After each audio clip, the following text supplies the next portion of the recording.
Nordicus. 작년에 큰 딸아이 때문에 대학 입시 설명회에 참석한 적이 있습니다. 제가 가진 한국의 경험이나 지식은 어느 정도의 점수를 받아야 어느 대학, 어느 과에 들어갈 수 있는 정도가 전부였기 때문에 그동안 선진국으로 진입한 한국의 대학 입시 정책은 짐작조차 할 수 없었습니다. 세특이나 과탐, 사탐, 생기부 등 줄임말의 잔치가 이어지는 강사의 화려한 말폭탄은 한국어를 전혀 못 알아듣는 외국인의 심정과 같았습니다.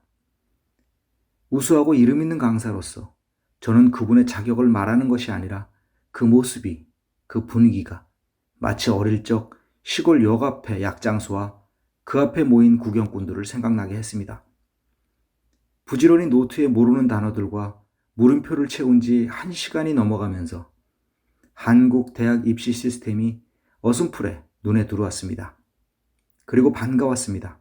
머릿속에 드는 생각이 없는데도 불구하고 그냥 하라니까 해야 하는 건가 보다 하는 그 마음이 아직까지 한국에 남아있는 것 같은 공감이 들어서 반가웠습니다. 한국의 대학 입시 제도는 2008년을 기점으로 입시 사정관이 도입되며 큰 변화를 맞았습니다. 입학이나 등록을 담당하는 입학사정관은 제 상식에 당연한 것이었습니다. 그럼 이전에는 한국에서 어떻게 학생을 선발했을까요? 줄 세우고 뒤에서부터 잘라냈습니다. 입시사정관 제도의 도입 의도는 각 대학의 특성과 방향에 맞게 대학의 자율성을 주어 입시를 좀 융통성 있게 운영하자는 것이었습니다. 미국은 전혀 다른 주마다의 상황과 우수 학생을 뽑으려는 대학들 간의 경쟁이 있습니다. 또 전공에 따라 큰 차이가 나는 대학 랭킹을 올리려는 장학제도나 특기 전형 등 대학 간의 상황이 전혀 다릅니다. 수시 입학과 전학이 수시로 일어나는 미국 대학에서는 자신을 대학에 맞추는 것이 아니라 대학이 나를 맞춰주는 것도 전공에 따라 가능합니다. 특히 국제학생들이 모이는 유명 대학의 어드미션 오피스는 입학 상담과 서류 심사, 점수 분석, 부족한 부분과 장점과의 입학 협상도 이루어집니다. 한국은 불행한 이야기지만 대학 간 특성 차이가 크지 않습니다. 반경 10km 이내의 학교들이 무엇이 차이날 것이며 다른 어떤 투자가 일어나겠습니까? 사정관들이 누구이고 얼마나 공정하며 과연 대학들이 입시 사정관들에게 그만큼의 기대와 책임을 주고 있는지에 대한 논의는 미룬다고 하여도 속으론 똑같은 걸 추구하지만 같으면 안 되는 걸 내세우는 대학들이 과연 어떤 다른 표준을 만들 수 있을까에 대해 의구심도 들었습니다. 제가 가장 놀랐던 건 한 학생의 예시였습니다. 요리사를 꿈꾸는 학생이었는데 화학 관련 참여 활동을 분자 요리 관련 활동으로 확장하여 세특에 적고 이런 것이 사정관에게 받아들여졌다는 말을 들었을 때입니다. 요리사가 일반 대학에 진학한다는 것도 놀랍고 대학의 입시에서 분자 요리 같은 작은 한 유행의 단어들을 쓸 수 있다는 것도 놀라웠습니다.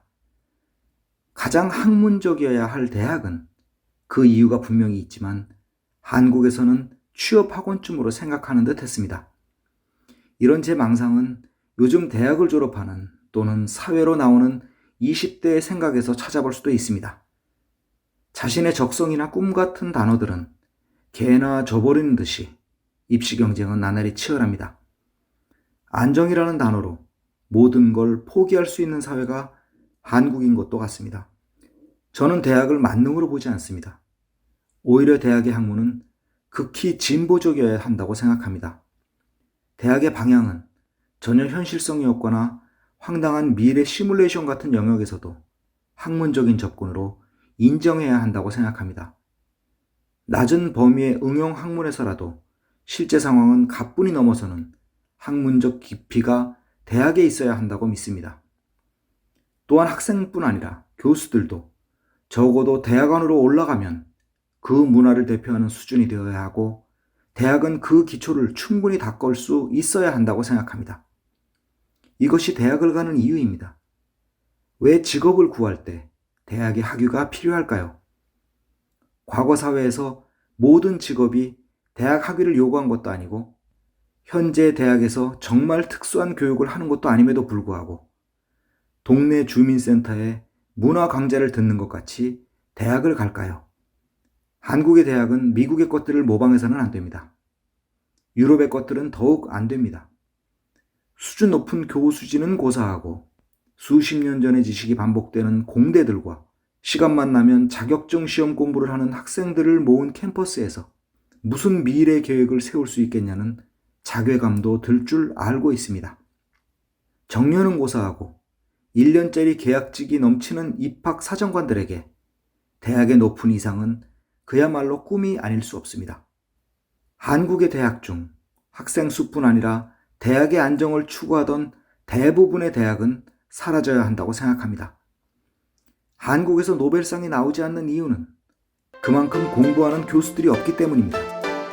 교수들이 공부를 안 할 때 그 대학은 대학이 아닙니다.